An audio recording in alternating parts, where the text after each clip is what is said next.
You're listening to the Good Old Boys Fantasy Football Podcast. Now here's your hosts, Kevin, Derek, and Alex.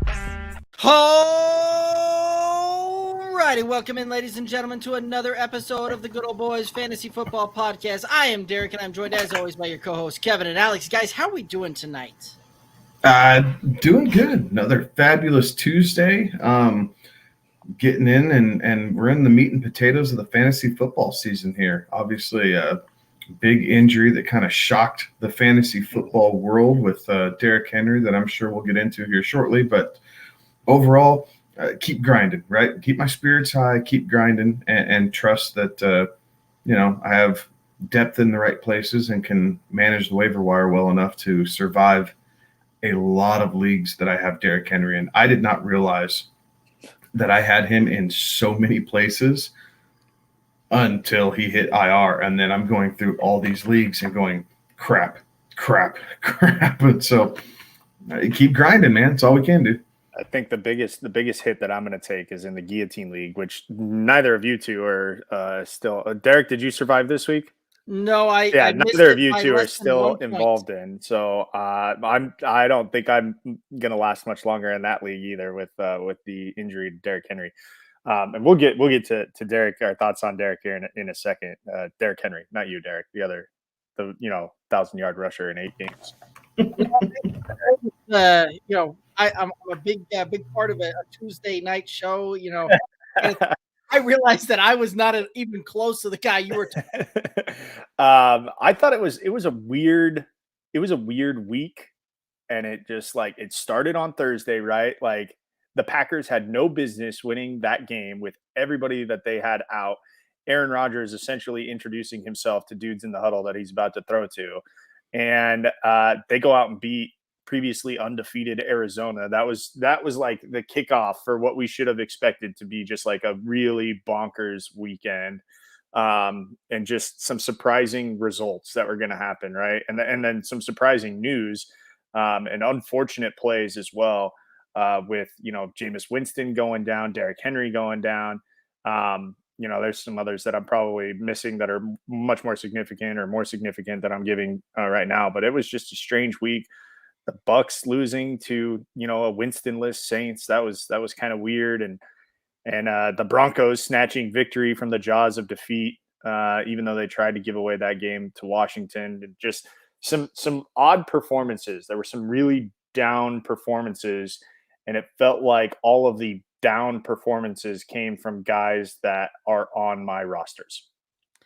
Yeah, I mean, I can't begin to tell you how lucky I was in the home league to have faced you, because there was a really, outside of you, I could have won my matchup if I played like one other team and that was it. And I don't even know at that point that I could have managed to pull the luck of the draw on that one there.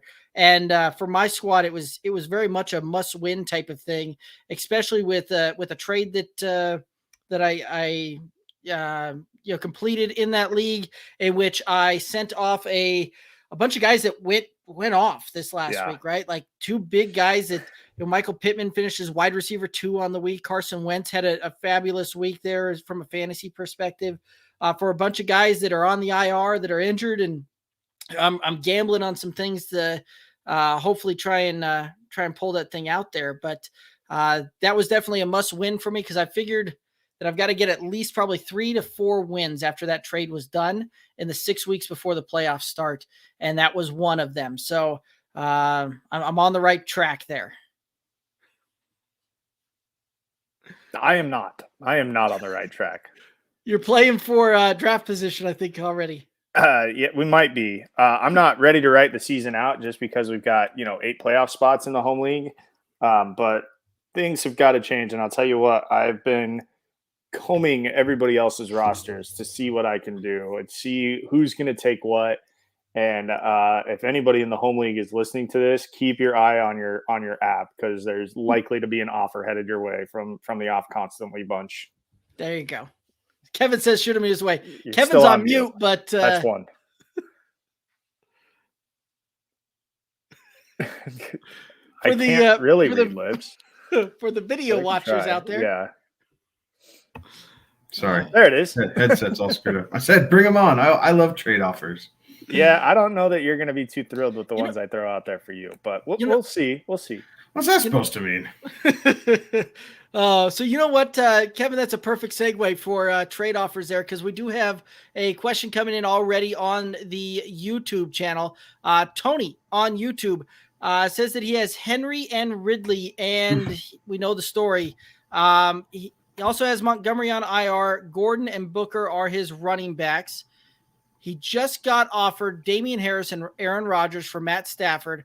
I think Damian and Montgomery can patch me, and Rodgers won't be too much worse than Stafford. But what's your guys' take?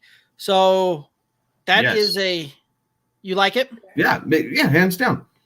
There's a drop off with how Stafford's playing compared to Aaron Rodgers, but Aaron Rodgers also plays in an easier division, right? Like he still gets to play the Lions and Vikings, and he owns the Bears, as we saw a couple weeks ago, right? And Damian Harris has been a focal point, and I think will continue to be a focal point of this Patriots offense as they bring Mac Jones along. So I like the trade a lot, honestly, Tony. Like I think this does your team a lot of good with having Gordon and Booker, having Gordon and Booker, bring Harris into the mix, and then in 2 weeks, basically, you get Montgomery back, who has a beautiful playoff schedule. Like, I see absolutely nothing wrong with this, and for losing those two guys, this is dang near the best case scenario you could probably hope for. Yeah, I think with this trade, I mean, Damian Harris has been really good. You know, he's in RB1 territory, the low end of RB1, but he's RB1, you know, this year. And I think, you know, you're not getting too much of a downgrade. And I will say this, you know, Aaron Rodgers didn't have a great week fantasy wise, but he was also missing, you know, this last week, but he was also missing Devontae Adams. And I think any quarterback that's missing, you know, a Devontae Adams that can still go out and, you know, chuck the ball around a little bit. And they're playing in meaningful games. Obviously, I think now that Green Bay has asserted itself as one of the top teams in the NFC, like Rodgers is going to be playing in meaningful games. And that's important moving forward because you're going to get your best out of him, right? And so I think getting Rodgers is okay for Stafford. Now, obviously at this, you know, where you're at in the season and with the guys that you have injured, Damian Harris may not be the best upgrade, but if somebody is offering you this, right, I say you take it. If I was the one offering up, you know, if I was the one shopping Matt Stafford, then I might, you know, aim a little higher than Damian Harris, which is hard to say because Damian Harris is, you know, now going to be in the top 10 of running backs in terms of, you know, active running backs that are still playing this year. So I would maybe shop Stafford for a little higher, but this is the offer that you're getting. I would absolutely take it because it's the offer that's been given to you. Now, I don't know that you can get, you know, an equal quarterback, you know, a quarterback on the same level as Aaron Rodgers and maybe somebody who's a little bit better than Damian Harris if you shopped Matt Stafford. But with this deal being offered to you, I would take it. Yeah, I don't know that you're going to get like Matt Stafford's playing otherworldly right now, and that Rams, I think that Rams team is going to be even better down the stretch here, especially with some of the moves that they've made during this last week or so. And that being the case with the deal as it sets now with Damian Harris, Aaron Rodgers for Stafford, I like the Harris and Rodgers side.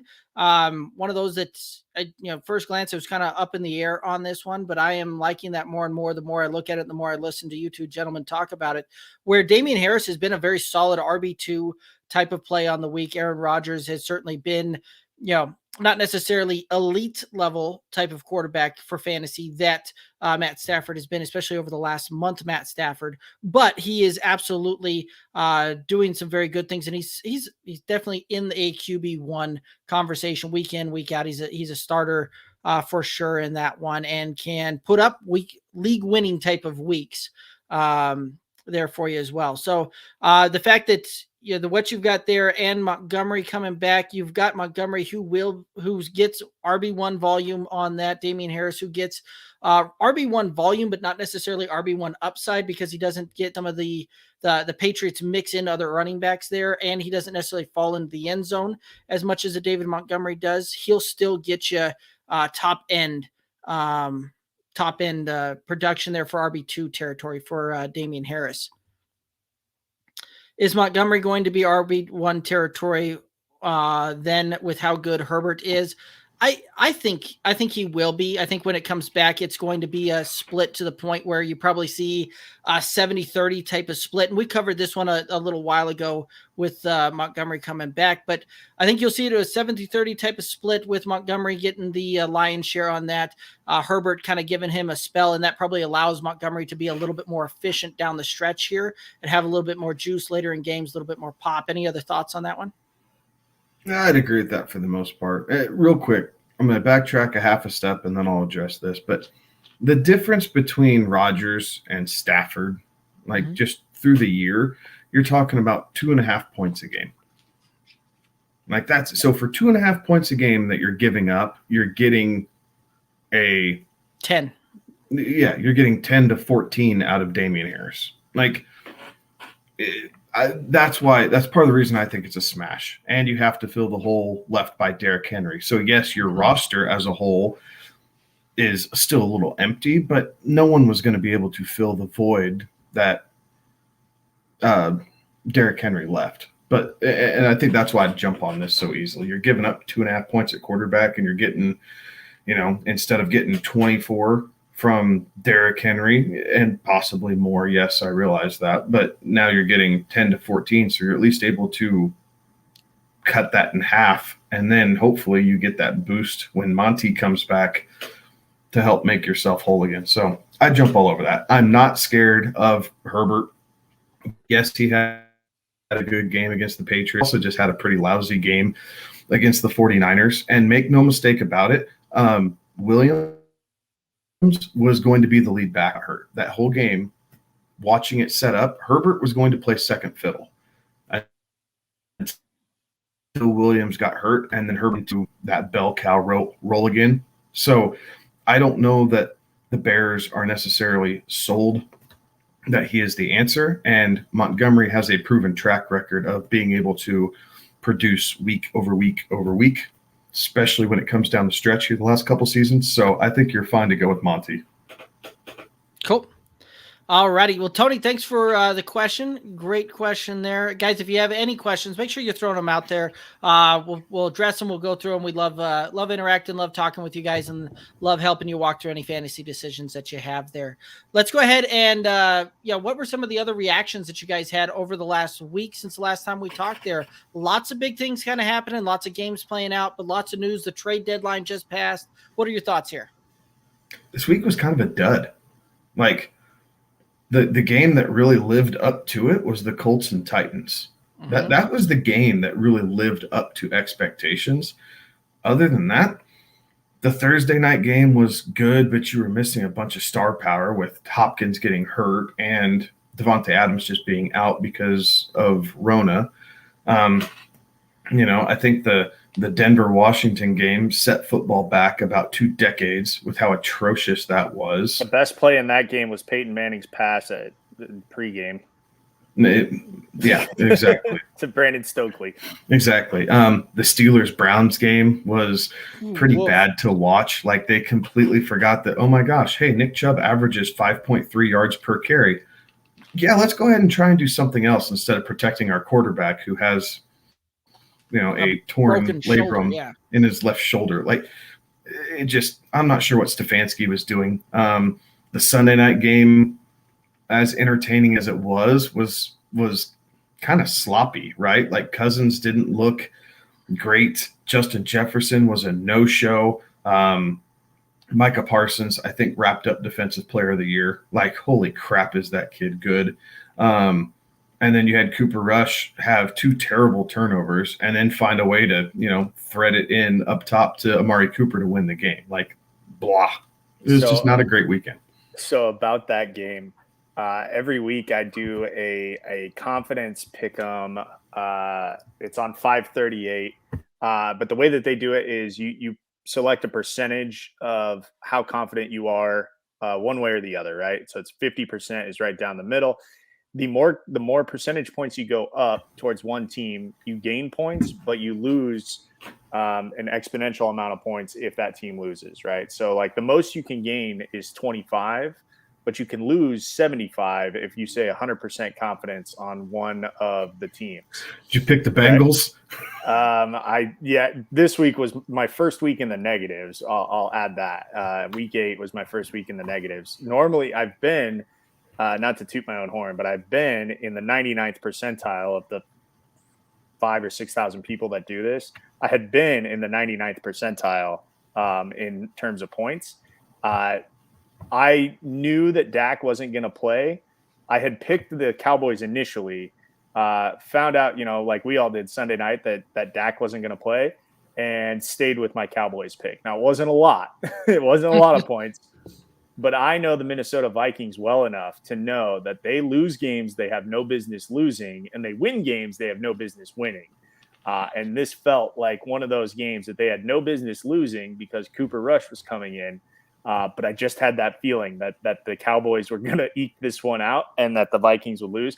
And unfortunately, I wasn't crazy confident about it because that would have been a nice turning point for the weekend. But I still, as predicted, knew that the Cowboys would win that game because that's just Minnesota fans are not allowed to have nice things. That's just the way it goes. CeeDee Lamb and Amari Cooper owners had to have been thrilled, right? Yeah. Like, you're sitting there going, holy crap. Like, I think most of us thought, all right, they're going to ground and pound. It's going to be a heavy Zeke game. We're going to see a lot of Tony Pollard in the short passing game. Maybe Dalton Schultz, snags a touchdown, short pass. Cooper Rush did a great job of taking what the defense gave him. And when they gave him those chances to drive it down the field, he did a great job. Both receivers were over 100 yards. Or I shouldn't say both. Two receivers were over 100 yards in Lamb and Cedric Wilson. Amari Cooper wasn't too terribly far behind. And he caught a touchdown. And he caught the touchdown to make up for it. Like, you couldn't, as a Cowboys fan, you couldn't have asked for a better performance on the road, primetime television, being able to keep the motor running on how this offense has been chugging along. And you steal a win, right? And that's really what it was. You stole a win. Okay, great. As a Vikings fan, man, you had to have been pulling your hair out. Like, what in the freaking world? The Cowboys' pass defense isn't that good. Man. You march down the field and have a beautiful scripted play to get Adam Thielen a touchdown at the very beginning of the game, and then you're stymied the rest of the game. And we knew Jefferson was going to have a tough run of it against Traquan Diggs. But, man, Jefferson, there's been too many down weeks for him this season. And I get it. He's seeing number one coverage, and they're kind of forcing things to do the other way. But, man, it's time to step up and be a pro and be the guy that you were last year in one way or the other. And we're missing the explosive plays. We're missing the consistency of seeing, 7 catches on 9 targets for, 87 yards or more, right? The big game where he goes for 170 yards. Like, we haven't seen any of that out of Jefferson this year. It's been really kind of disappointing to see Kirk Cousins not be able to keep him involved the way that the fantasy community all expected Jefferson to be going forward. Oh, man, It's almost like we've seen this story before. Right. That's why that dude's in Buffalo now. Right? All right, so question coming in from the YouTube. Anuna is asking, just traded Kamara and Judy for Najee Harris. I don't want to deal with the Taysom Hill and Kamara drama. Thoughts? You overpaid. Yeah, it's kind of where I'm leaning. You overpaid, but I get it. Reasoning? Yeah. I get the reasoning. Yeah. I get the reasoning.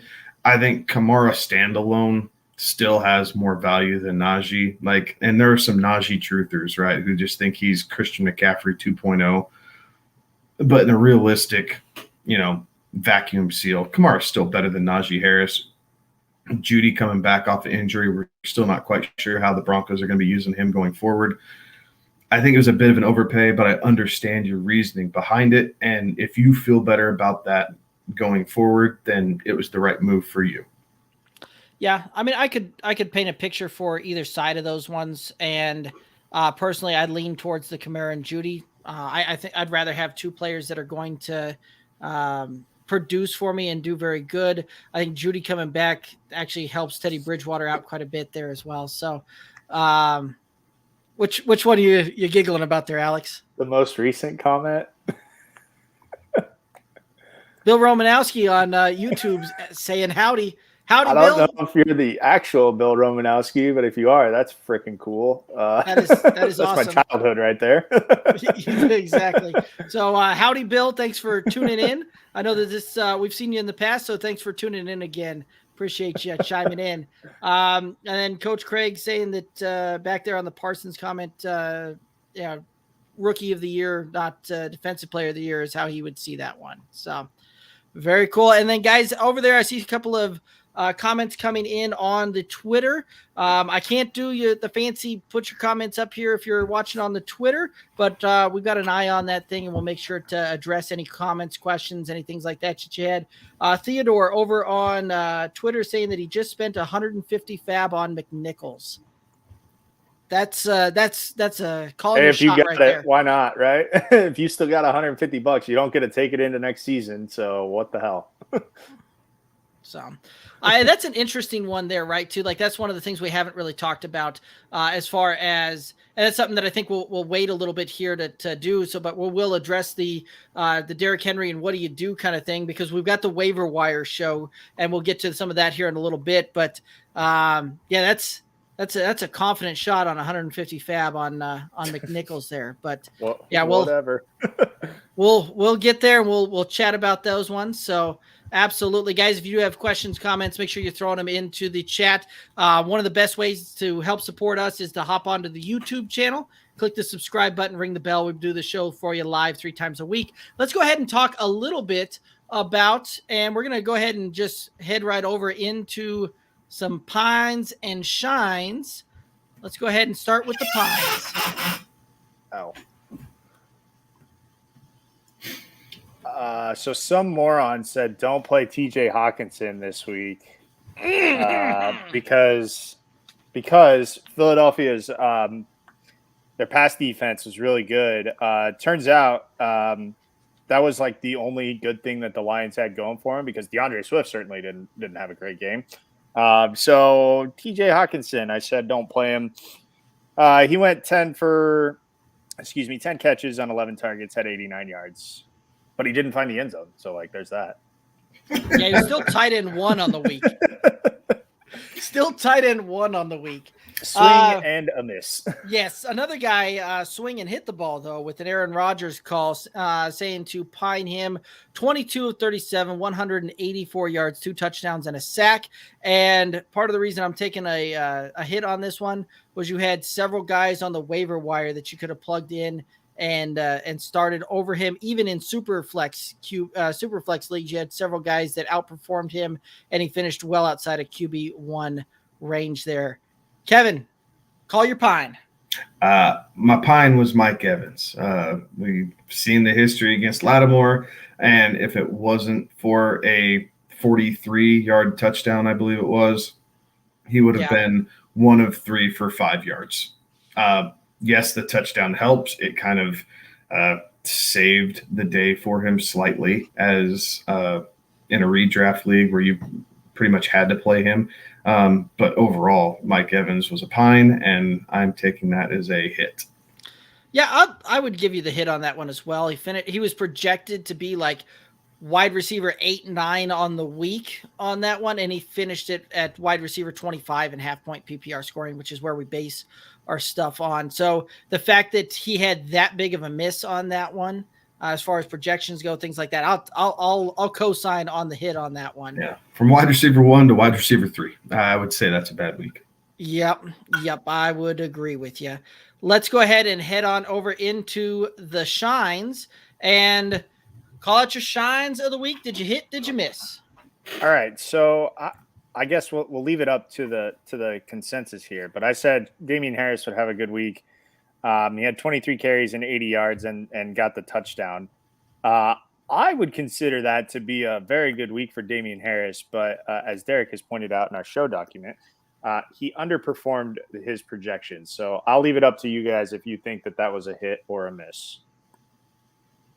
I kind of give you the push, right? Like, Yeah, it's solid RB2 territory. You expected him to do better against a Chargers team whose rush defense has been pretty lackluster. But, the touchdown helped save the day for him. And at the end, that counts. And if you're going to get, 14, 15 points out of your RB2, I mean, that's a hit. I'll give you the hit. Okay. Yeah, it was one of those that I really could have gone either way on that one, and I just wanted to bring that up and go with it because it was a deal like he was projected to be right around like fringe RB1 territory. And while he finished at running back 19 on the week, like that's kind of where I was. It was kind of a push type of thing for me. So I was like, we'll just bring it up and we'll put it to the committee on that one. But I need a win, guys. I need a win. You know what, Alex? I'm willing to give it to you.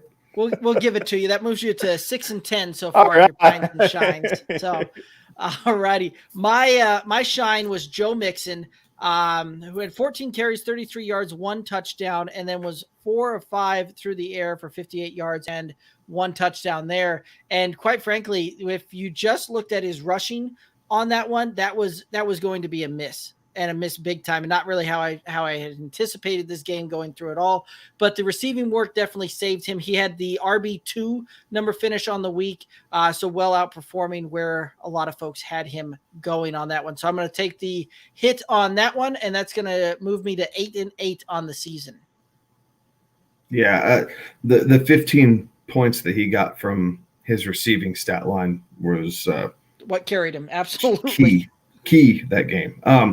My shine was Aaron Jones. Going into Thursday night, we had a feeling that Devontae Adams wasn't going to play, and that was going to be a lot of Aaron Jones and A.J. Dillon, and it was. Aaron Jones came ready to play, 15 carries, 59 yards, which isn't great. Got the touchdown. That helps. Should have been 2, but apparently you can say that a guy didn't reach the end zone after you say he did reach the end zone, even though there's no clear and indisputable evidence to the contrary.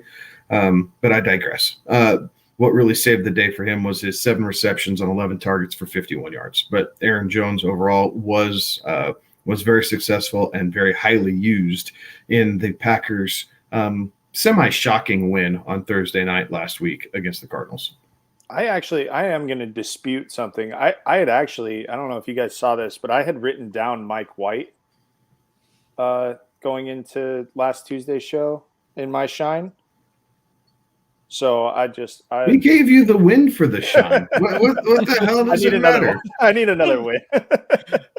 I'm not gonna lie. Right? I don't even remember you mentioning a guy named Mike White. I don't think anybody knew who Mike White was until Sunday at 1:00 Eastern. The Bengals found out quick, fast. They sure did. It was really a performance of terrible tackling and even worse coverage. So Mike White had 405 passing yards. Yeah. His average depth of target was like 5.6 yards. So the yards after the catch that the Jets put up was 289 yards after the catch. After the catch, 289 yards. Yeah, and a lot of that came from Michael Carter, who was just check down city and on route to being RB1 on the week. Like, yeah, absolutely fantastic performance from him. The stat line is there. And if you played him in DFS, obviously it paid off, whatever. All I'm saying is that is not sustainable. So when you're going through your waiver wires, which we can touch on later, is don't get too enamored with this because he did not light the world on fire. He was very much dink and dunk. There you go. Yeah, Coach Greg on YouTube chiming in saying, fun fact, Mike White didn't complete a pass that traveled longer than 15 yards in the air. So absolutely, just highlighting what Kevin's talking about there. So just buyer beware, right? Yeah. I get it. If you need a guy, you need a guy, and he's better than a zero at the position. I'm willing to bet there's other ways to get points besides taking a gamble and blowing a shit ton of fab on Mike White. Yes, absolutely. So Tony chiming in again on that trade question we were talking about earlier. Sadly, he's trading Melvin Gordon with Stafford to get Rodgers and Damian Harris. What does that change? It makes me a little bit more hesitant there, but after going through what we talked about on Damian Harris, I think I'm still on the Rodgers and Harris side now. Look, what is Melvin Gordon? I mean, yeah, he might be the lone bright spot, but look, the Broncos started waving the white flag earlier this week. So I don't know. If you can keep Gordon, I'd probably keep Gordon. He's saying he maybe trade Cole Beasley instead there. He's got a new update for us just coming in here. New update. He says we can do Rodgers, Harris, Bateman for Stafford, Beasley, Gordon. I don't like that. No. He's getting Stafford. Like, that's what you need to tell the guy. Look, you're getting Matt Stafford. Right. Like, and that's one of those when you look at the Stafford greater than for fantasy than Rodgers on this one. Harris greater than Beasley, but Harris greater than Gordon, but Cole Beasley's outperformed Rashad Bateman this year, and I don't know that that's going to change. Yeah. So if this guy's not playing ball with you, it might be time to shut the trade talks down until this guy comes to his senses. Yeah, I don't know that Melvin Gordon. He's averaged what, right about like 12 and a half. The same as Damian Harris. Yeah. Okay. And that's full point PPR. Sorry, I didn't break it down into half point PPR. At that point, they're the same guy. So now you're just trading Rodgers for Stafford, and then I wouldn't do it. Yeah. Yeah, especially because I just pulled it up for half point. Damian Harris is RB 14 on the year. Melvin Gordon's RB 16. And in half point PPR, it's separated by 0.3 points per game. Yeah. So yeah, no, I'm firmly on the Stafford Gordon side. I don't do this deal. The most recent deal here, the Rodgers, Harris, Bateman for Stafford, Beasley, Gordon, I do not do. Nope. Yeah. So Tony, hope that helps. We're you have a consensus there that we're on the Stafford, Beasley, and Gordon side of things. And keep in mind, the Broncos do play a bunch of teams that are pretty forgiving on the run this back half of their schedule. That's why everyone likes Javonte Williams so much. But the Broncos up to this point have been really, really consistent with truly splitting the backfield. Mm-hmm. Yeah. Melvin Gordon has like a 55-45 edge as far as touches go. But everything else is damn near equal. So I don't see that. I don't see a reason for any of that to change. They didn't trade Gordon. He's in contract through the rest of the year. Why not beat all the tread you have on those tires before you allow him to test free agency, and then you let Javonte Williams kind of take over? So I don't see any reason to do this as currently constructed. You just don't come out ahead. Right. And Melvin Gordon finds the end zone. He does have a nose for the end zone when the Broncos are actually in the red zone. Yes. I mean, it doesn't happen often, but it does 30% of the time the Broncos capitalize in the red zone. Yeah. So, yeah, Tony, I hope that helps you out. We're saying no go on that deal. None of us would take that if we're on if we're trading away Stafford, Beasley, and Gordon. We'd hang on to those guys. So, very cool. Guys, if you have any questions, comments, anything like that, make sure you toss them out here. We'd love chatting with you guys, love talking you through those trades, all those types of things, all of that. Guys, let's go ahead and talk about some of the clutch and the not so much. So, who came in clutch and who was not so much? I'll go first. My clutch was Elijah Mitchell, second week in a row. So 18 carries, 137 yards, and a touchdown. part of the reason he made my clutch list this week is because he is who stepped in with Calvin Ridley stepping away to take care of his mental health and kind of and making himself right again. So I wish Calvin Ridley all the best and a speedy recovery. As far as fantasy is concerned, it was next man up. Elijah Mitchell was that next man up for me. I threw him into my flex spot against the Bears, and it paid off for me. So he was my clutch this week. Alex, let's talk about your clutch. Dad, nobody. Move on. Dude, my team was so bad this week. It was so bad. It was very, very bad. Can I just tell you how much I appreciated your roster this week? And what could I have done differently? Like, honestly, I could not have done differently. I could not have played somebody else to have gotten me more points. Like, it was that bad. It was one of those weeks where none of my dudes did anything. And that I just couldn't have even plugged in, the guys that were on my bench because of buys and injuries. I couldn't have even plugged in somebody on my bench and really made that much of an improvement, at least enough of an improvement that could have gotten me the win. I was never going to win this game. That's the second week in a row that I was never going to win. Yeah. I think that speaks to how bad the week was, because I thought my team was terrible, and I was the second highest scoring team in our league this week. And up and down my roster, I felt like I had guys who underperformed. Outside of Elijah Mitchell and Tom Brady, I wasn't – Aaron Jones did exactly what I thought he would, so I won't say that he overperformed, but he was right there. But Jefferson and DJ Moore sucked. I mean, Ridley obviously stepped away. Zeke was well under what I thought he was going to do against the Minnesota Vikings. So I feel you. I was lucky enough to come out on the right side. But I think just this week in general, unless you had Tyreek Hill and you played Michael Carter, like a lot of the week, you were pretty damn disappointed in what your team came out with. Yes. My clutch was CeeDee Lamb. And again, it was one of those, like, he put up good yardage, but not finding the end zone on that one. Kind of hurt overall production as far as rankings go, but I'll still take it. It was 6 for 8, 112 yards, didn't find the end zone. So that was my clutch. Let's go ahead and move on to the not so muches. Oh, that was the not so much. I'm waiting to see Kevin's reaction here. Oh, okay. You sent him a trade offer. My not so much was Justin Jefferson, 2 for 4 for 21 yards. Puke. Like, the Cowboys defense is improved from last year. They're not world beaters, but holy crap. 2 for 4 for 24 yards. Like, find a way to be creative. Obviously, it wasn't working with Dalvin the way you want it to. Find a way to be creative and get your playmakers the ball, please. And just a stinking dud.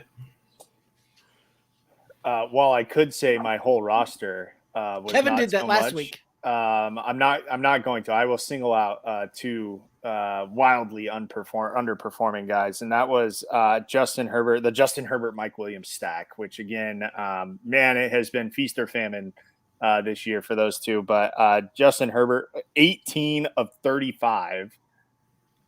He had 223 yards, 2 touchdowns, but he also threw 2 picks.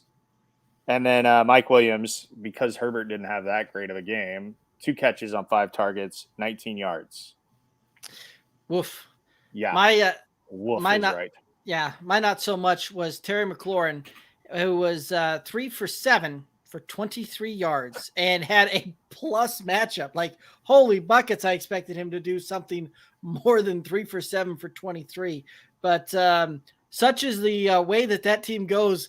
And it's one of those that I knew going into the Sunday night game, even with Dak out, CD was bound to have a good game, just because anecdotally that roster is, if CD has a great game, Terry McLaurin has a bad one. If Terry McLaurin has a good game, CD has a bad one. And they just rotate every week, it seems like. So that was one of those that I had high hopes going in, that CD Lamb was going to pull things out. When I say high hopes, I was hoping that he had a good game. So, all righty. So Tony just wanting a little clarification on that trade.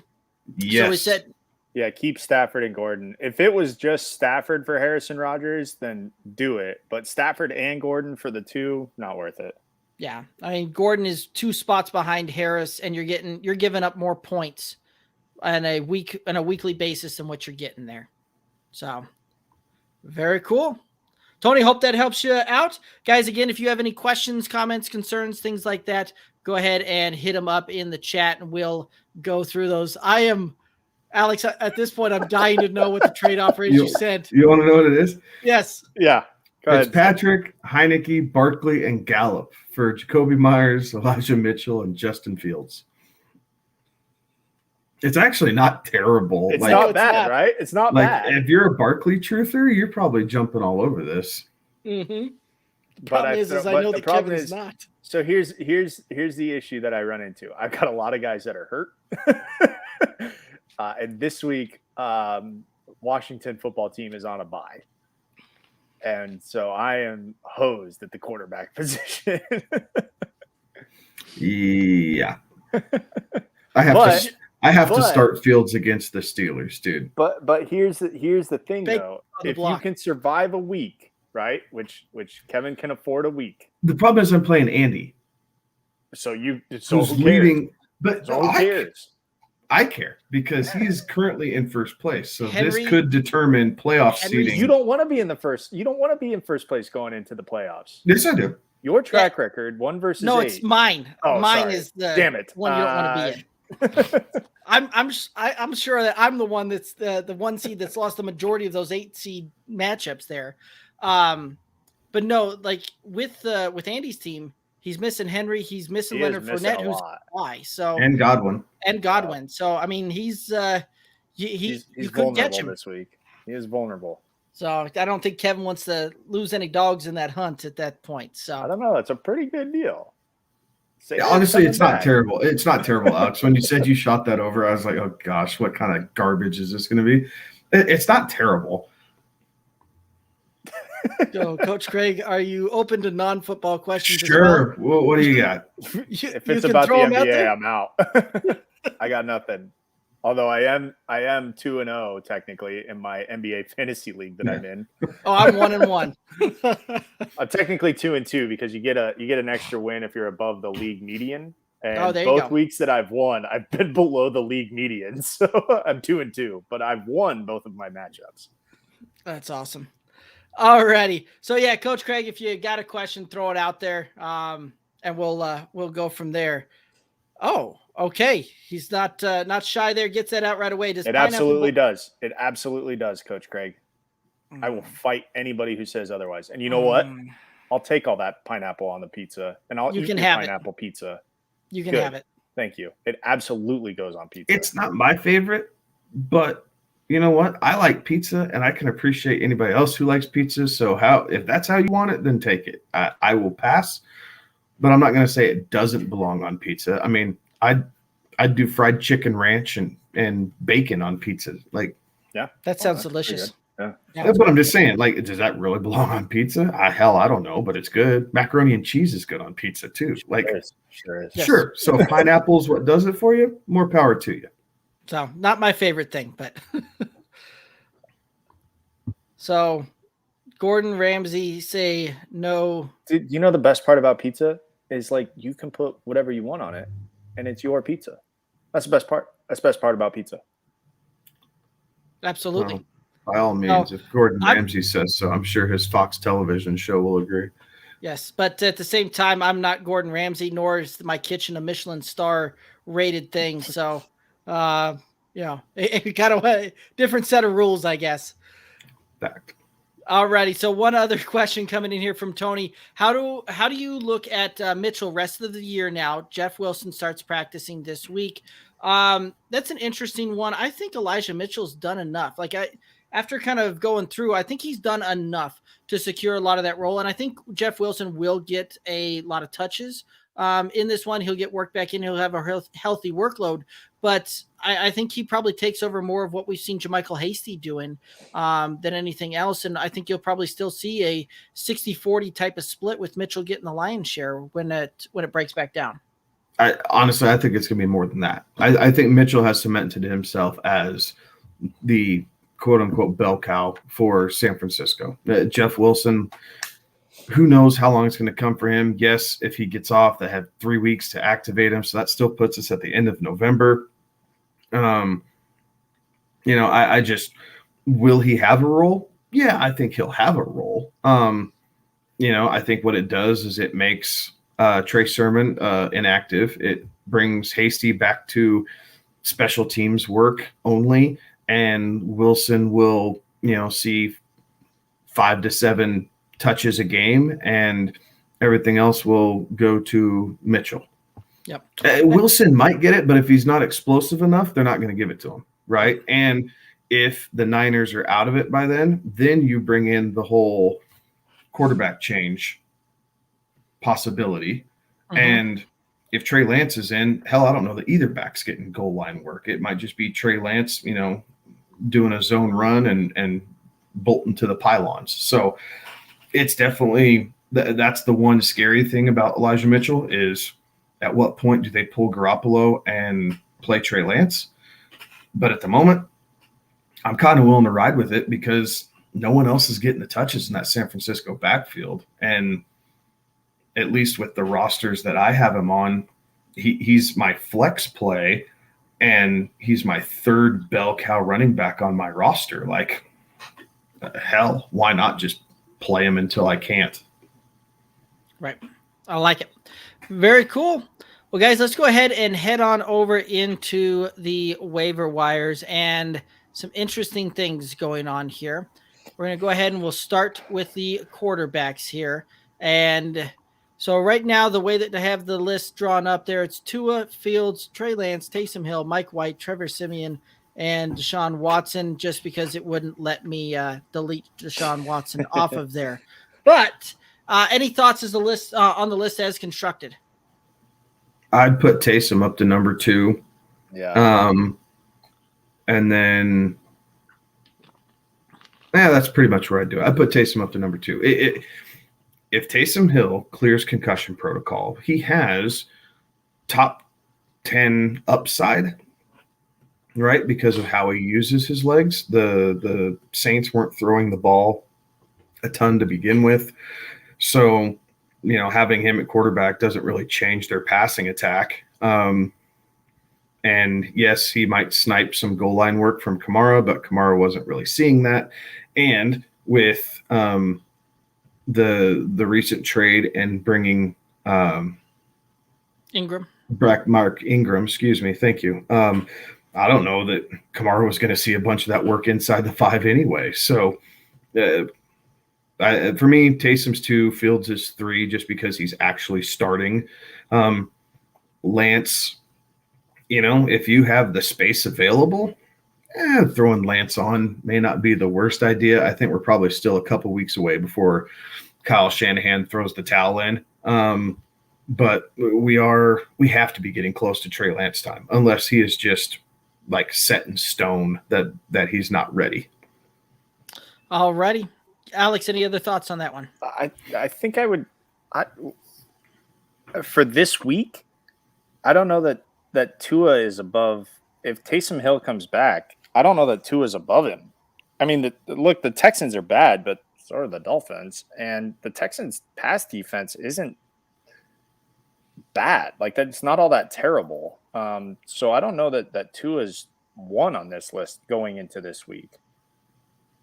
All righty. I like Tua just simply from the standpoint that he's going to get volume. They're not afraid to throw the ball there. Taysom Hill, right? Like we've seen that before, where he has some boom games, he has some bust games, that kind of thing out there as well. And I don't know what that really looks like with him coming back off of the concussion and how they integrate him in and what that offense now looks like again. With that and them trying to shift that middle of the season type of thing. So I can absolutely see putting him up there and having him up there at 1 or 2. I just personally, I like Tua a little bit more so in that role. Let's do a blind comparison here really quick. Okay. I'm going to give you stats. I want to do a blind comparison. So player A has 103 completions on 157 attempts, 1,040 yards, 7 touchdowns, 5 interceptions. Player B has 140 completions on 209 attempts, 1,357 yards, 7 touchdowns, 8 interceptions. Which player are you taking? I'm taking player B. I think it's a toss-up. Which one am I getting for cheaper? Yeah. I just don't see – I see that they're very comparable. So at that point, where's the value? Like, which one can I get for less? Because I feel like I'm getting generally the same production. All right. Player A is Tua Tagovailoa. Player B is Davis Mills. Okay. Fair enough. No, that's fair. That's fair. Yeah. I'm just saying, like, that's why I'm saying, like, I don't know that Tua's number one should be your number one waiver wire target this week. All right, fair enough. All right, let's go ahead and move over to the running backs right now. Got it where it's Adrian Peterson, Boston Scott, Jeremy McNichols, Mark Ingram, Carlos Hyde, Derek Gore, and then Jordan Howard, Rashad Penny, and Jarrett Patterson to round out the list. Any other thoughts on that one? What are your thoughts? Do we know that Peterson's going? Is it going to be already signed, McNichols? Already on the active list, but we don't know who the starter's going to be. So that's obviously I'd be weary of that because I think a lot of people might spend a lot of money on Adrian Peterson, and it could be a good play. You know, maybe not this week, but weeks down the road. But that's the question that I have is I'm not sure exactly. I'd say probably Boston Scott, that Eagles running game. Yeah, I don't know that Peterson is one.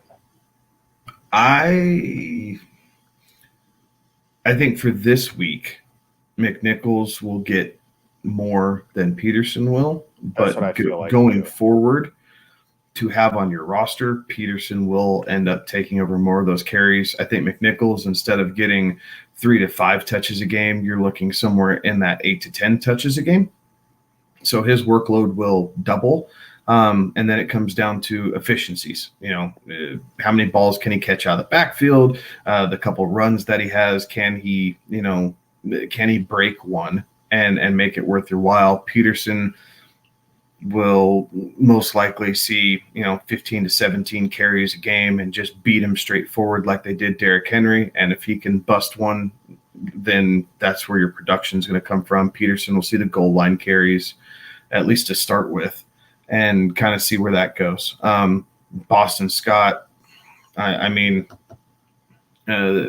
like Alex said, the Eagles backfield, right? Like Boston Scott's getting more of the workload. So in positive game scripts or neutral game scripts, Boston Scott's going to be the running back to have. In negative game scripts, then you're going to see Kenneth Gainwell. Obviously, with the shellacking that the Eagles put on the Lions, Kenneth Gainwell wasn't needed. This coming week against the Chargers, I do think Gainwell is going to be a little bit more active than he was before. Let's not forget Jordan Howard's back there too. Well, Gainwell wasn't getting goal line work anyway. Right. That's irrelevant. Neither one of those guys, Boston Scott and Jordan Howard, aren't catching passes. And I think Jordan Howard's already back on the practice squad. Oh, they re-signed him. Sorry. So, honestly, the guy who intrigues me the most on this list is Derek Gore. Derek Gore has a completely different skill set than CEH. And I think that once Edwards-Helaire comes back, you're going to see more of a true RBBC out of the Chiefs than what Andy Reid typically runs. Derek Gore did a really good job of running straight forward in between the tackles, making a couple guys miss in space, and really making the most of his opportunity. And I think that they're just going to see what they have in this kid at the moment as they continue to limp along and try and find themselves. Derek Gore is a guy that I'd like to have. And this week against the Packers, who traditionally haven't had a good run defense this year, he's a guy that if you're in a desperation play, if you lost Derrick Henry and you don't have a ton of fab budget where your league is going to blow it out of the water for Peterson and McNichols, Derek Gore is a pretty serviceable consolation prize, and I wouldn't be surprised if he outscores Peterson and McNichols this week. So that's something to think about too. I like it. I could tell you as a Darrell Williams owner, I wasn't too thrilled to see 40 getting the football so damn much. Alrighty, let's go ahead and we'll touch on the wide receivers, tight ends here. More a case of throw them out as far as guys that you're targeting for the wide receivers this week.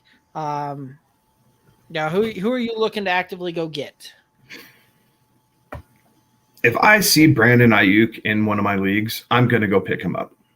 Like, he can't stay in the doghouse all year long, and maybe he can, but if I'm rostering, not Damian Williams, right? And we know that Monty's coming back. Well, that means Williams is not going to see nearly as much run. So maybe I do take a run on Brandon Ayuk. You know, if I'm in a situation where I had Miles Sanders and didn't get Boston Scott and don't want another piece of that Eagles backfield to make my life miserable, maybe I pivot and go wide receiver there. I like Michael Gallup, obviously a piece of that high-powered Cowboys offense. Him coming back will be a big boost for Dak Prescott and the Cowboys. We saw how they wanted to use him in week 1, and he was very effective up until the time he got hurt. So also, it's still a contract year. Michael Gallup is still going to come out with something to prove because he wants to get paid at the end of the season, even if it's not by the Cowboys. So Gallup's a guy that I will definitely keep an eye on, and I've stashed away in a couple different leagues where I've had the depth and available IR spots to kind of stick him away. I still like Will Fuller. He's not coming back this week, but I think in week 10, Fuller will be back and another piece to be kind of hopefully a difference maker for that Dolphins offense. So there's some guys on here. One guy who I think you have too far down here, Derek, is Tajay Sharp. Okay. And it's not the sexiest name, and I understand that. But what he does is he understands that offense because he played at Tennessee the last 3 seasons and understands that offense. So with Calvin Ridley stepping aside, Russell Gage, is going to have some boomer bust weeks, but he by no means is a true number 1 receiver. Excuse me. Tajay Sharp in deep leagues or deep benches is a guy that I'm happy to take a flyer on. And then same with Bryan Edwards, due to the Henry Ruggs situation, which I'm not going to get into. But that does open up some targets, and Bryan Edwards has consistently improved throughout the season. So I expect Derek Carr to look his way a bit more the back half of this year. All righty. Alex, any other thoughts on the wide receivers? I'd say if you're going to go after Michael Gallup, this is the week to do it. And stash. But you'd like to get him before, he does come back and goes off, and then everybody's targeting him. So if you're going to go after it, this is the week to go after Michael Gallup. Absolutely. Quick side note, only because we're talking about free agents, the Raiders just released Henry Ruggs. So if you have him on your roster, you are officially free to release Henry Ruggs. I don't see him participating in the NFL this season, and who knows about future seasons, but feel free to open up that roster spot and then fill it accordingly. All righty. Tight ends, Logan Thomas, Evan Ingram, Tyler Conklin, Pat Freiermuth, Dan Arnold, Mercedes Lewis. Any thoughts on these guys? If you grab Logan Thomas, once Logan Thomas comes back, he will be a top 10 tight end. So if you've been streaming tight ends and kind of struggling on that route here for the last few weeks, Logan Thomas should be back for week 10 is what we're expecting. He is the number 1 target on this list for me. The rest of these guys are all still part of kind of that streamer list. Evan Ingram had about 5 seconds of appeal when there was, I guess, conversation that he might end up as a Packer. That didn't come to fruition. So the rest of these guys are just guys. So Logan Thomas is the clear number 1 to go get. I like it. Alex, any other thoughts? Nah. I'm bad at tight ends. All righty. Let's go ahead and head on over. Oh, we got a couple of questions coming in here. Juzel on the YouTube saying, "Sup, guys? What's going on? What's up, man? Good to see you back. Thanks for tuning back in here. In a half-point PPR 10-man league, thoughts on trading Terry, Gronk, and Edmonds for Adams? What are your thoughts here? If your roster can, if you can absorb support, if you have another tight end and you can support the small gap that Chase Edmonds leaves in running back, then absolutely go get. I still think he's the best wide receiver in football. Like, I get it. It's been a little bit different year. Tyreek's playing really, really well. But Hopkins has had a down year. Cooper Kupp's having a amazing year, but eventually I think that still levels out. And you see Robert Woods become more of a factor. Oh, yeah, you have Goddard. Yeah, Jones. you're good. Yes. You're good. Yes. Go grab Adams. Go get him. Go grab Adams. Absolutely.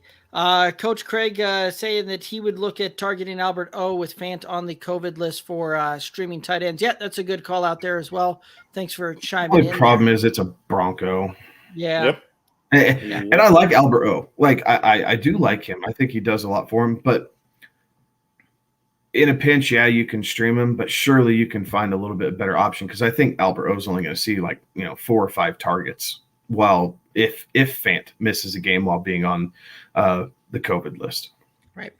And Drew's out saying his receivers are Deontay, Terry, and Keenan. Yeah, absolutely. Make that deal and get Devontae on that roster and go win some games there. I like that move. So, all righty, guys. So Thursday night is quickly approaching there, and there's a Thursday night game going on. The Jets, hot off of their big win over the AFC leading Bengals. That's still, was weird to think that was a thing.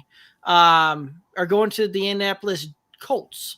Colts are favored by 10.5. The over under 46.5. What are your thoughts on this one? So I think that the Jets will keep it close. I think they cover the 10.5. That's a big number. I do think that the Colts end up winning this game, but I do think that the Jets will cover it. But unlike one of my co-hosts who will tell you his prediction, I think that the over is going to get hit. I just think that the Jets, they're playing, with house money at this point with Mike White, or if Zach Wilson comes back, I'm not even sure what that Wilson's still out looking like. Yeah, perfect. Yeah, I think it's just, it's going to be a lot of chuck and duck and move on. Kevin, what are your thoughts here?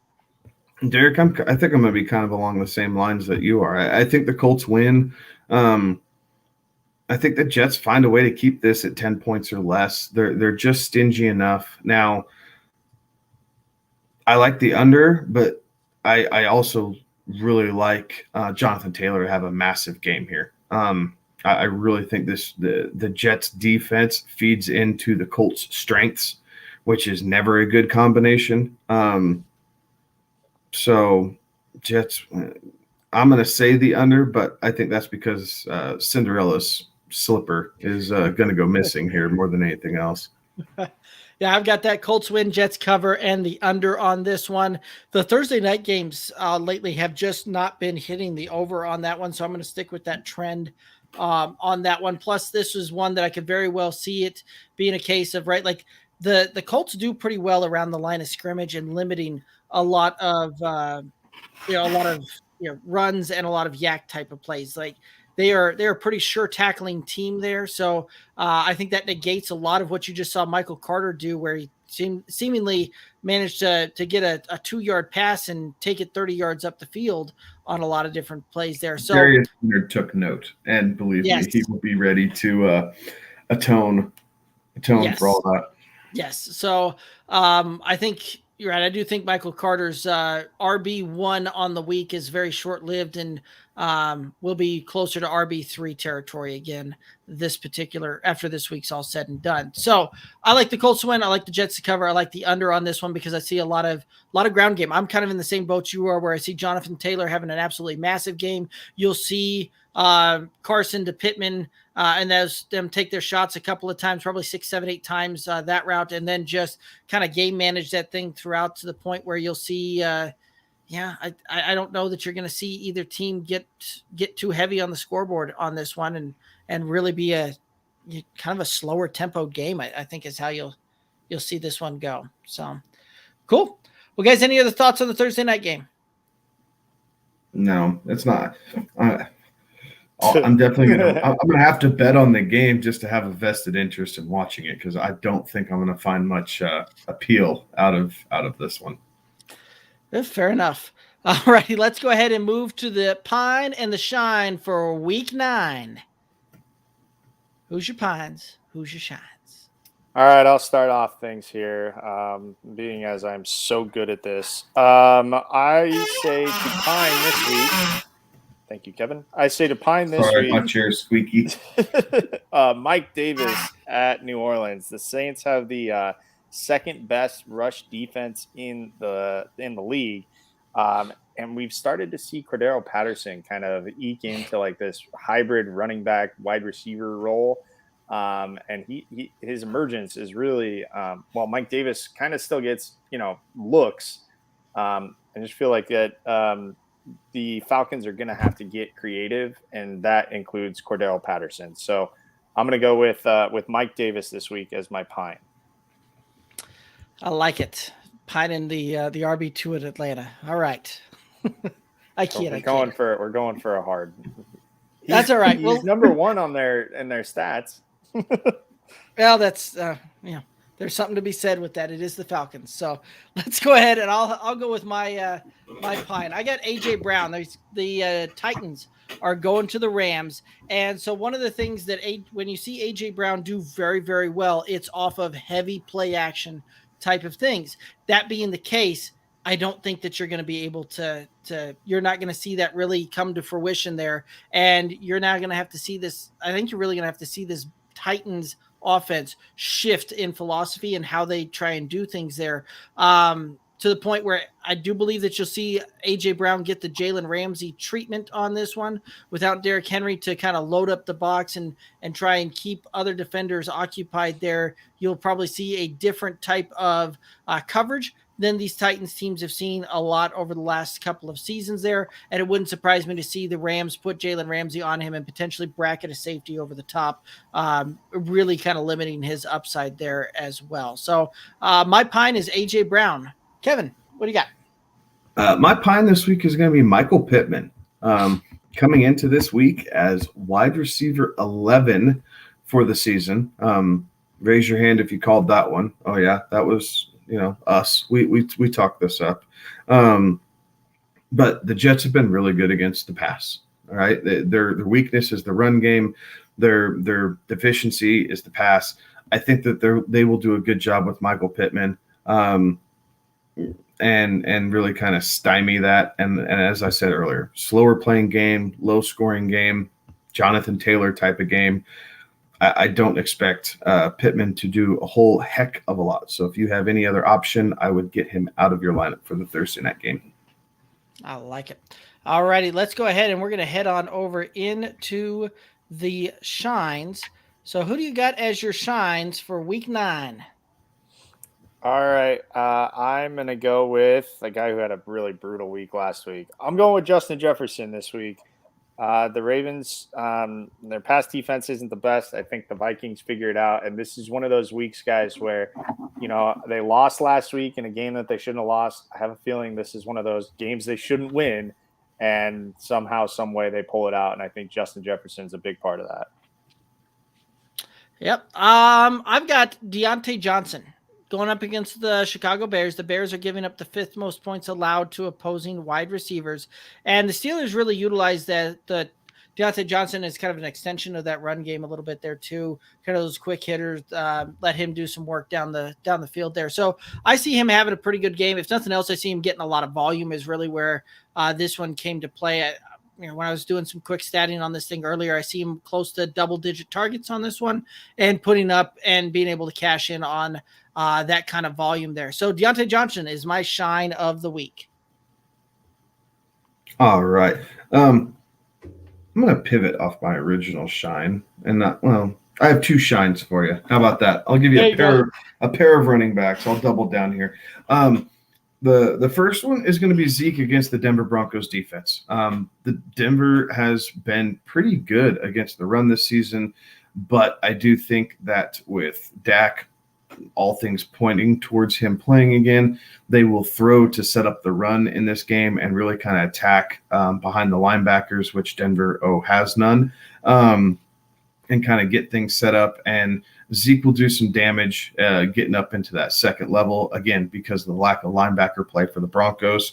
And my other shine for the week is Nick Chubb. I think he bounces back from kind of a subpar game against the Steelers, going up against the Bengals, who just allowed a heyday from Michael Carter. And I think Nick Chubb is going to capitalize on that as they try and cement their, that's kind of the high water mark of their season right here, right? The Browns haven't played as well as we thought they would, and the Bengals just gave up a game to the Jets. So I think the roll continues, and the Browns are going to find a way to pull that one off on the road.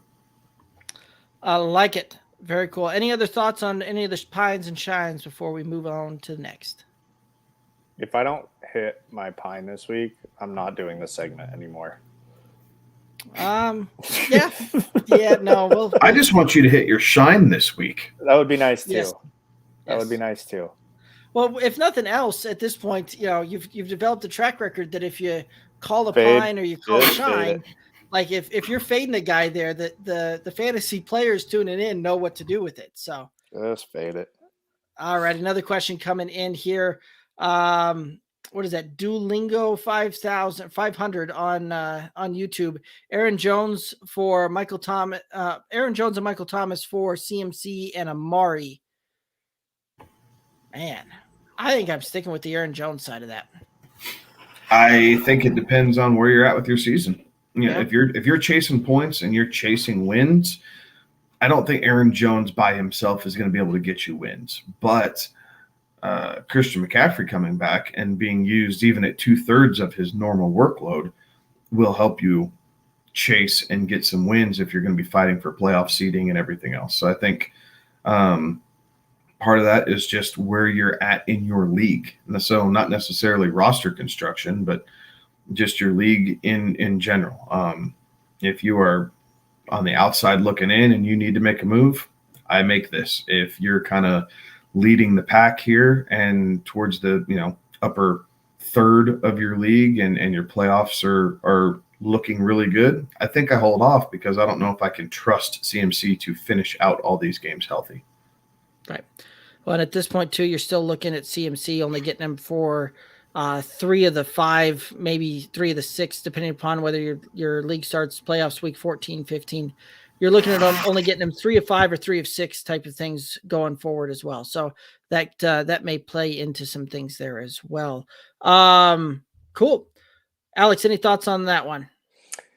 Yeah, it depends. Do you think you're going to be able to get CMC? Do you think that CMC is going to be healthy? Otherwise, you've got safe and you've got, swing for the fences. Which one are you aiming for here? Yeah. I mean, Amari's a clear upgrade over Michael Thomas. I don't expect him to do anything special if and when he comes back. Yeah, so no quarterback to throw to him. Yeah. So Amari's a clear upgrade. CMC by name should be an upgrade. It's just a matter of whether you believe he'll stay healthy. If you do, and you feel like you can use him, and that's what puts you over the edge, take it. If you're having any reservations around this, I would hold off on it and let your gut be your guide. Here's the issue with CMC. The CMC takes up 2 roster spots, right? Because if you have CMC, you better have Chuba Hubbard, because it has come down to the point where you're going to have to swap Chuba Hubbard in, and he's not the same player. But if you're getting down to the point where it's like, oh crap, they're going to hold CMC out and they're not announcing that until, a week or a few hours before the game, that's really what it boils down to. So if you can get Chuba Hubbard, and have yourself the handcuff, which really isn't a handcuff, but it is a replacement so that you don't take a 0 in the spot. That's what CMC comes down to this year. Very well. Omar 1618 on YouTube asking what tight end should I pick up since Fant is on the COVID list. Who's on your waiver wire? Yep, that would be a good thing to know. The other thing too is you can hop on to goodoldboysff.com. We've got the weekly waiver wire rankings that up there, as well as the replay of this one, we'll walk through that one as well. But Logan Thomas would be our top one that we had listed there as well. Who's but with him being on a bye this week, that's not going to help him. You're true. So and you can always go with the Albert O. You could go with the Albert O. You could go with an Evan Ingram. You could pick up a Tyler Conklin. I mean, just to get you through this week, right? And the good thing is Fant was placed on this list early enough that there is a possibility that he clears all the protocols and is ready for the game on Sunday. So if it's a matter of giving up waiver wire position, I don't know that I would be willing to do that in this instance. And I definitely don't know that I'd be willing to blow a bunch of fab budget for a 1 week rental and trying to replace Fant. Very cool.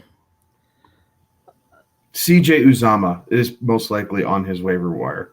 Yeah, that would be a good one. And, it's something that his floor is not that great, but he has the highest ceiling probably of anybody that's out there playing this week. So that could be an option that you could probably pick up for, $1 worth of fab, or after your waiver priorities clear and everything else, you can pick him up for nothing.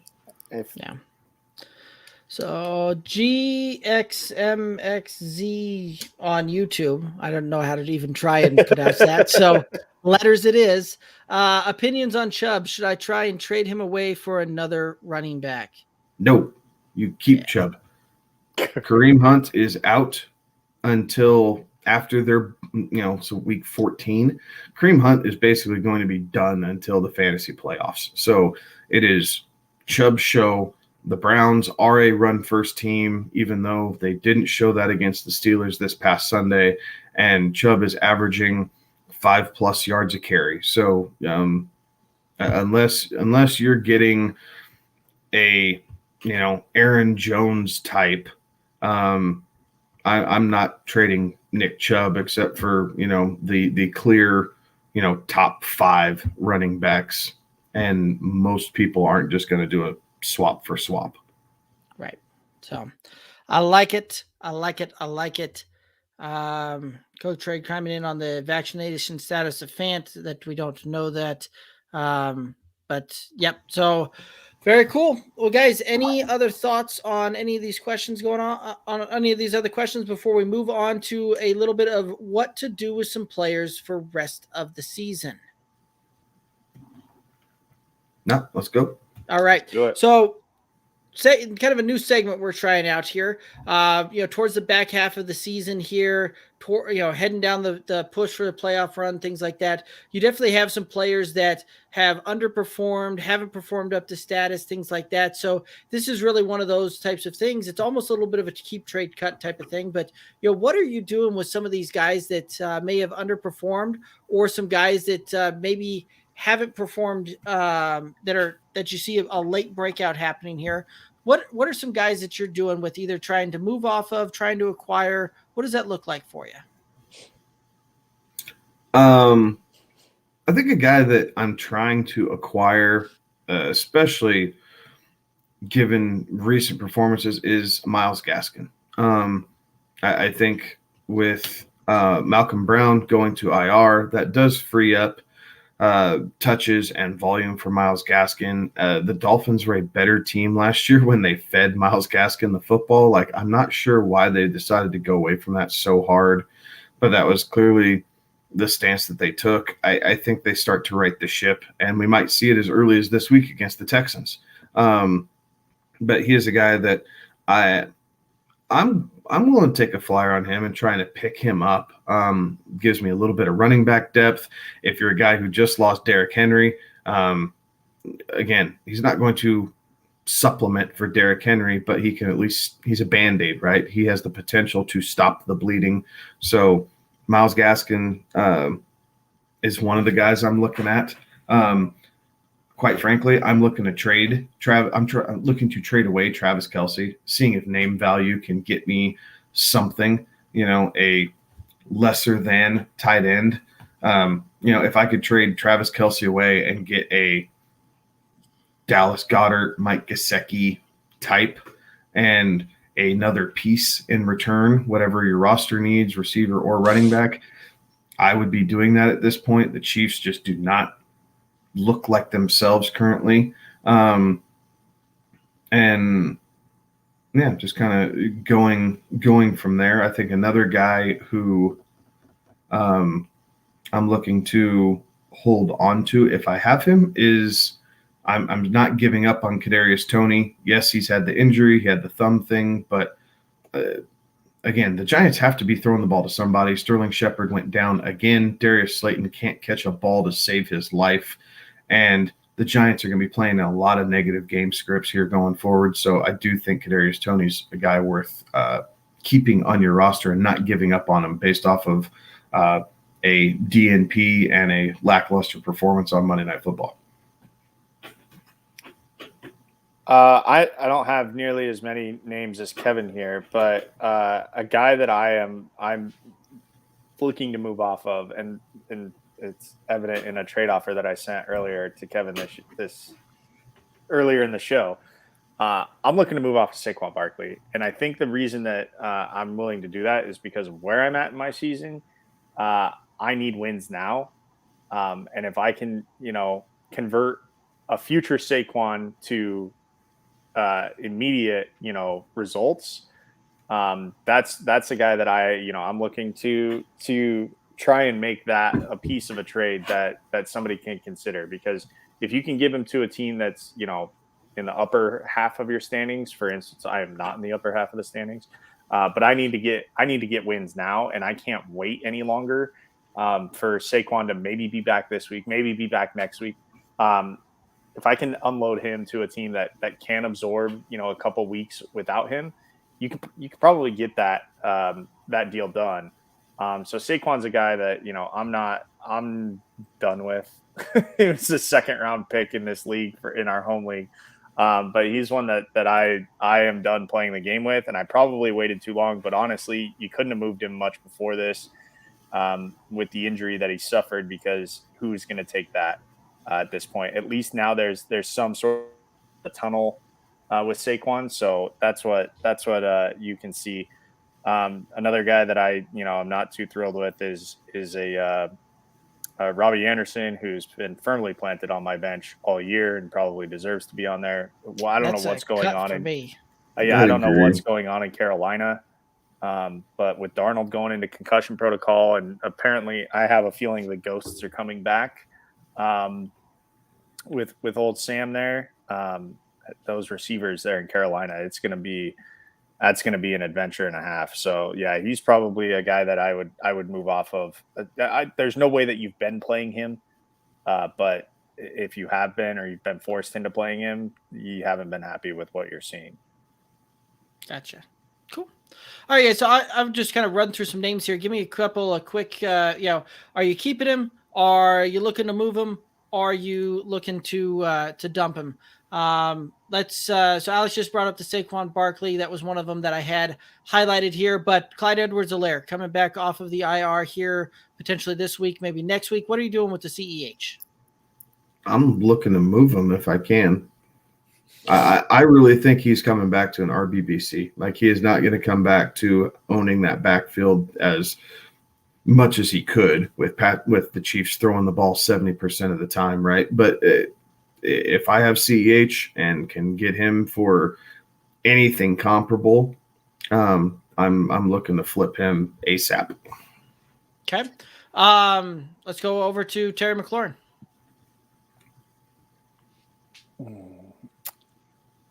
I think I'd hang on to Terry.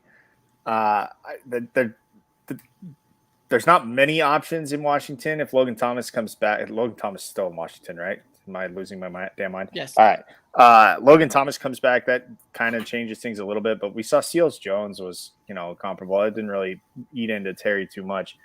I think I would keep Terry McLaurin if Fitzpatrick comes back. Whenever Fitzpatrick comes back, Terry McLaurin becomes pretty dang valuable, I think, because Fitzpatrick isn't afraid to throw a ball. I would agree with that. I keep Terry. He's still seeing the targets. He's seeing the volume. It's just a matter of getting him in open space and finding ways for him to be as productive as we know he can be. So I'm not giving up on him yet. If you get the right trade offer, I'll listen to it for sure.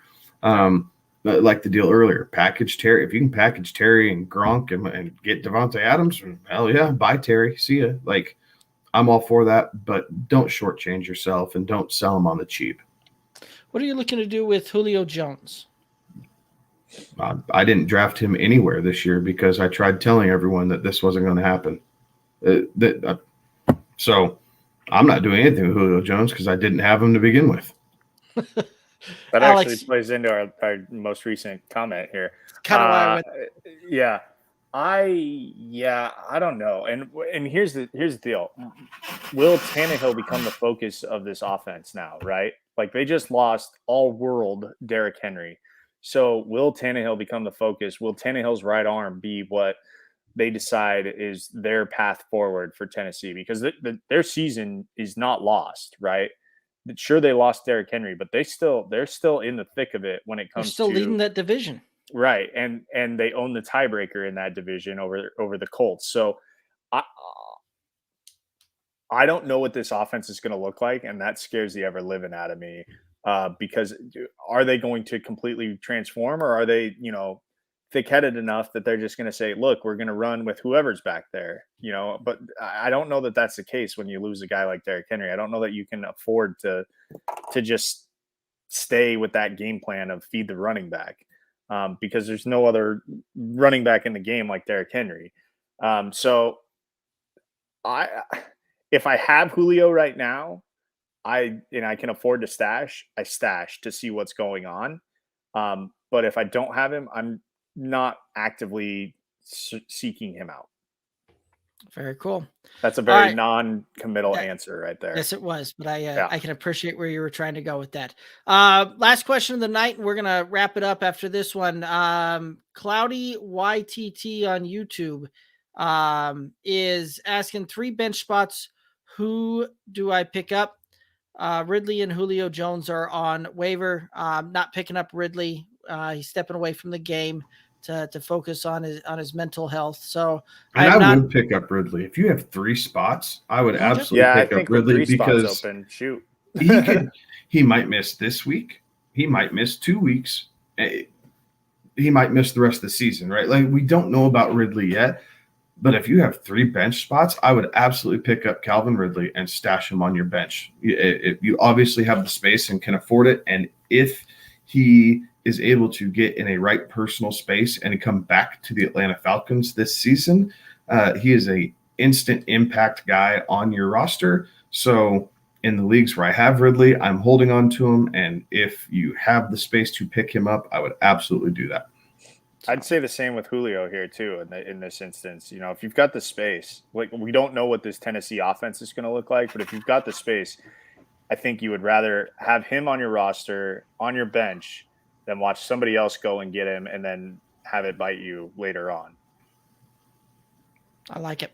So stashes on both of those guys. Give them one more to pick up. Who would you be looking to try and pick up there? If you're streaming quarterbacks, I'd look at a Taysom Hill. I would look at the possibility of, if you're looking at one of the running backs, you could look for a Derrick Henry or a Derek Gore. You've done that a couple times. Damn it! Yeah, you could look for Derrick Henry, but I don't know that it's going to benefit you this year. However, if it is a dynasty, yes. Derek Gore or Adrian Peterson is always a possibility. I think if you're hurting, Boston Scott's another guy. You have Lamar Jackson, even better. Well, kudos to you. You don't need a quarterback, so scrap the Taysom Hill thing. It's not the end of the world. Logan Thomas, if he's out there, would be worth a stash. Logan Thomas, see what did a guy in your league, if someone's willing to drop Calvin Ridley, did someone get pissed off at George Kittle and drop him? I don't know why they would do that, but it's a possibility. You need a flex for this week. Flex. Brandon Nyuk would be a guy to look for. He's available out there quite a bit. Michael Gallup, although he's still not necessarily looking to trend this week. Devontae Parker's out there in a lot of leagues. So Those are all options. Brian Edwards would be a great option. Jeremy McNichols, Adrian Peterson, even a Boston Scott this type of week. Like all of those guys would be some good options there to try and pick up if you're needing somebody that you must play this week. And Cloudsy, well, shameless plug here. We've got our waiver wire rankings on our website, Derek. GoodOldBoysFF.com. You can find it under the ranking tabs with the waiver wire deals. Those were updated earlier today, as well as earlier in the show. We went through it, and you got Kevin and Alex's opinions on priorities there as well. So we've got you covered out there as well. But those would be some guys that I'd be looking for out there as well. If you need running back, look at the Adrian Peterson, look at McNichols. I think McNichols is the guy to go with this week on that. Boston Scott, another option there. Wide receivers, if you got to play one, looking Ayuk, looking Devontae Parker type of thing. That would be probably where that would lie there. So appreciate you, Cloudsy. We absolutely appreciate that. One of the other ways that you can help support us is subscribing to the YouTube channel where it looks like you're watching that. Click the subscribe button, ring that bell. We do the show live for you 3 times a week to help you out with your fantasy conundrums or just come on here and tell us how awesome your fantasy teams are doing. We absolutely love chatting and talking with folks while we go through this. I especially love hearing how good fantasy teams are when I have a week like I just had. So by the way, I don't know if you realize this, Alex, but in both of the leagues that we played each other head to head in, you came up with L's in both of them. Just FYI. And how'd the playoffs go last year for you, Derek? But that's last year. We're talking about this year, man. Oh, last question here. Here's a good one. Do I even shop Henry and Ridley? Do I wait and try and trade them for the worst and most desperate teams? That really is a depends answer on that one. If it's a keeper league, if it's a dynasty league, you can try and do it, but that depends too if you're in that win now type of window. If you're not in a win now and you're dynasty or keeper, I'm holding on to those guys unless you're getting an offer that absolutely just knocks my socks off. If if it's a redraft, no, like you're not going to really find much out there on that one.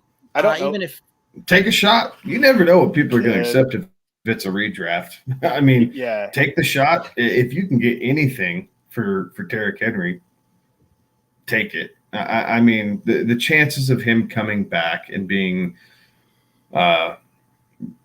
able to help your fantasy playoff chances, like you're looking at the semifinals probably at the absolute earliest. So if you feel like you're built to make a really deep playoff run, then yes, I'd keep Henry and I wouldn't bother shopping him. You just find a way to stash him on your IR and scrape by.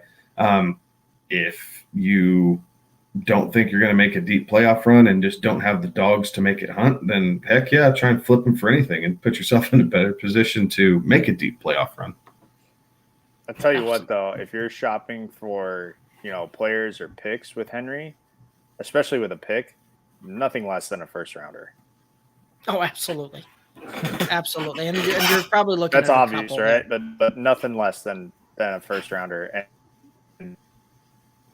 and nothing less than a first rounder and. There you go. I like it.